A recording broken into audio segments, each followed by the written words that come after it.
Thanks for joining St. George News at 8. I'm Scott Beadle. People from across southern Utah gathered together not to pay tribute to the living, but to recognize and memorialize the nation's honored dead. It's an honor to have people like this in your ancestry and your family line who love their country more than self and who sacrificed everything for it. You know, he was a Marine killed in action in World War I. It means a lot to have the American Legion Post 90 named after him, and all that they do for the community here and for veterans, and to honor the memory of Lester Kidd is really special for our family. So it was an honor to be here today, to be a part of it. I wish the young people of today understood the true significance of this day. It's not just a picnic or a holiday. It is an important day to our whole country. We just want to pay our respects. There's a lot of memorials out here, headstones where, you know, they probably have no family left. And so we try to find the ones that served in some of the wars and pay respects to them. I wonder if the younger people, the next generation, understands how different this country is and what this country really means to the rest of the world. And it's days like this that will help them understand it. You know, we have to tell them. We have to remind them. And again, it's days like this that allow us to do that. That our flag was still there, oh, say does that star-spangled banner yet wave o'er the land of the free, land of the free, and the home of the brave.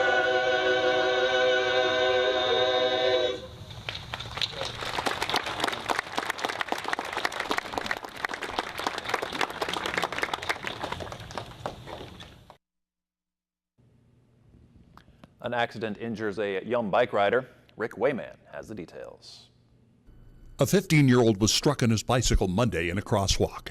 The boy was headed north on Dixie Drive about 1:30 p.m. He was on the sidewalk when he crossed at Stonebridge Drive in the crosswalk.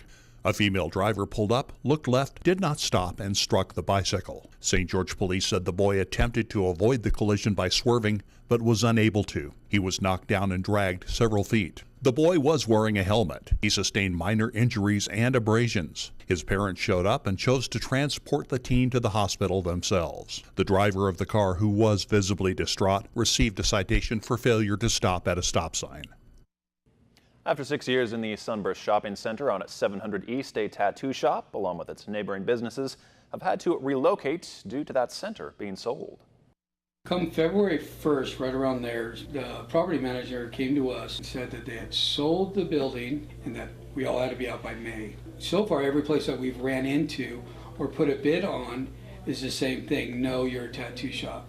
We have been told, you'll lower our property value, we don't want your kind here. When I first met Adam, I thought, really? He told me, there are people that are just slamming their door in my face and saying, we don't want your kind around. And I was in disbelief. I was like, there's no way.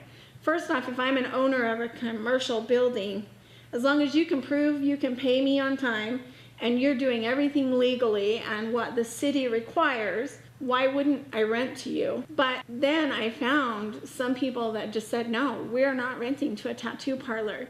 We have a good rapport. We've upped the value of the property. We get along with all of our neighbors. What's happening in our community is we're growing so quickly and we're adjusting. Like the space that Adam's in right now is being torn down. So there is literally 10 to 15 businesses out of commission within 30 days. And they're rezoning that space for student housing. But nobody's rezoning another area for C3 to accommodate the people that are leaving. According to the zoning map in the city of St. George, there are a number of locations where tattoo establishments could locate. Those zones are typically along major arterial streets throughout St. George, and of course it really is at the sole discretion of the property owner or the property manager. We're a family-ran business. We are LDS. Even our bishop comes and brings us toys for our toy runs. I've got 7 realtors. and every one of them are looking, and every one of them, it's the same story. They just don't want a tattoo shop. Meteorologist Kim Walker has your Southern Utah forecast after this.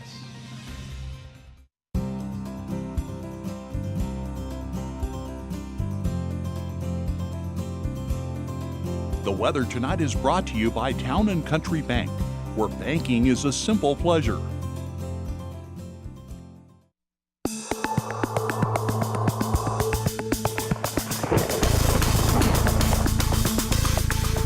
Well, welcome back, everyone. I hope you enjoyed the nice sunny weather out there. It was a little bit warm, though, in parts of our area, where in St. George we climbed up to around 96 degrees. The high in Mesquite was 102, so triple-digit heat just to our south.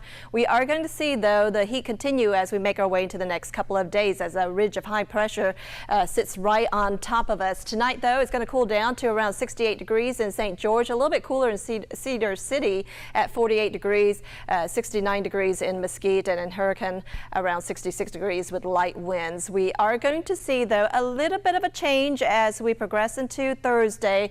A jet stream will continue to move southward, and so we're going to see a little bit cool air moving into the Pacific, so temperatures will be slightly cooler toward the end of the week, but then it's going to be very short-lived because high pressure starts to build in again, and we're going to be warming up for this weekend. So here's a look at your headlines. Continued hot for tomorrow, and we're going to see a warm breeze out there, at least feel it. Mostly sunny on Thursday, and there's going to be a slight dip in temperatures, and then back into the heat as we make our way toward the end of the week and into the weekend. In fact, temperatures will be very close to the triple digits. Here's a look at your forecasts for tomorrow. Temperatures around 85 degrees in Cedar City, 83 degrees in Enoch, and just to our south around 86 degrees in Ventura, and it looks like St. George tomorrow we're going to see much of the same with the high around 84 degrees, a little bit warmer in Littlefield at 98 degrees, mostly sunny, and a southwest breeze around 10 to 15 miles per hour.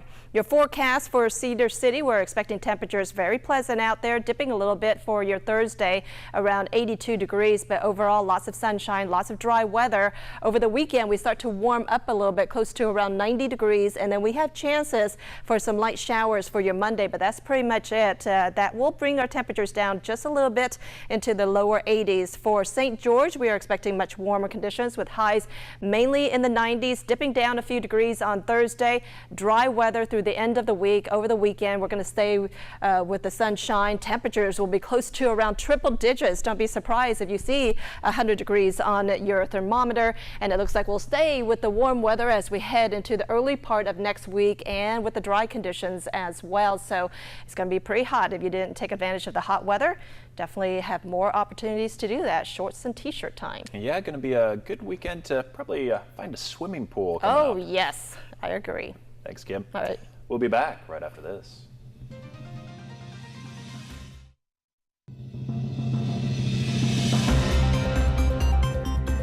Special Olympics athletes joined law enforcement officers from the St. George Police Department Saturday to participate in the Law Enforcement Torch Run for Special Olympics Utah. This is the Law Enforcement Torch Run. It's an event that's held nationwide. Every police department in the country participates in this.